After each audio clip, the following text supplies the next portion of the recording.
Recorded Books and RB Digital present Insert Groom Here by K.M. Jackson.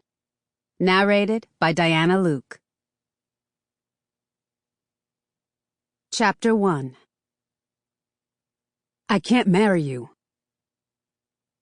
Eva Ward knew words were being murmured over her shoulder, but for the life of her, she couldn't quite make them out. The red light above the camera transfixed her, and Kevin's voice sounded like it came from somewhere far away, as if from down a long corridor. To top things off, she was fighting a chill. The temperature in the blasted television studio had to be set at 50 degrees at the highest.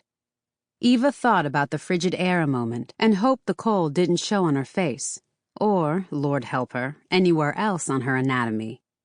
That would be all she needed, for her nipples to make a surprise appearance on national morning television. Eva pushed back a frown as she brought her thoughts back to that blasted red light and Kevin. Okay, focus time. What is he going on about?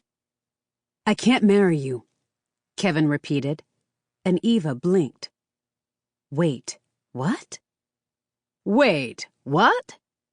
Jim Bauer, the morning show's co-host, took Eva's confused thoughts and echoed them out loud, punctuated with his usual everyman laugh. But this was a bad time to laugh. In fact, it was the absolute worst time to laugh. I don't think we heard you correctly, Kevin. It sounded for a moment like you were calling off the wedding. Eva fought to keep her smile in place as Kevin turned from her to Jim. That's right, Jim. I am. She blinked again as the words really began to sink in. He is calling off what? Anger bubbled up, heating Eva more quickly than could possibly be safe.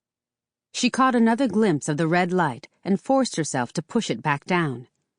Hold on there. This is not the time to go off the rails, Eva told herself. She could do this. She'd practiced being on live TV, and she'd been put on the spot plenty of times. She was trained for these moments. Media relations was her job, for Christ's sake. Eva pulled her attention away from the maddening red light that reminded her millions of people were watching this debacle over their morning coffee and toast. Instead, she plastered on a well-trained smile and focused on what her fiance Kevin and the talk show's co-hosts were now saying. But try as she might, she couldn't wrap her head around the words as they trickled toward her in dribs and drabs. Something about being confused, Kevin said. Just not the right time, he went on. And wait, did she really hear the words, moving too fast? Hold up, this was madness. It was as if she was having some sort of odd bout of both inner and out-of-body experience, and she couldn't get the two to gel. But she had to, because Kevin was talking about her as if she wasn't there, sitting by his side on TV. National freaking TV.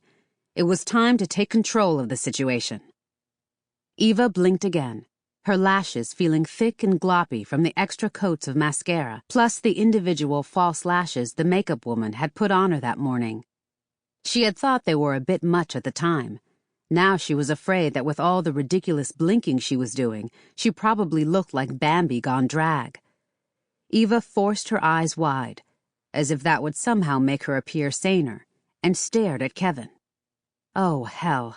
Mr. Smooth was starting to sweat, despite the fact that if it was 2 degrees colder, you'd be able to see your breath as you welcomed Satan into the studio. His sleek, ultra-groomed, dark cocoa skin was starting to glisten, and Eva now noticed a hint of fear in his eyes. Eva's heart raced, but despite this, she caught Kevin's eye and gave him a smile that she hoped said, "Come on, honey, don't lose your cool now," as she reached over and gave his hand a pat. She could do this. Just a little damage control and she'd reel this right in. Eva turned to her other side and looked at Diane Parker, one of the morning show's other co-hosts, but Diane's blue eyes only seemed to mirror Eva's own internal confusion. Just perfect. No help from Blondie. So Eva turned her gaze to Jim. Good old Jim. Surely Mr. All-America would help save the day. But in that moment, a clear sound finally reached Eva's ears, punctuated by Sample complete. Ready to continue?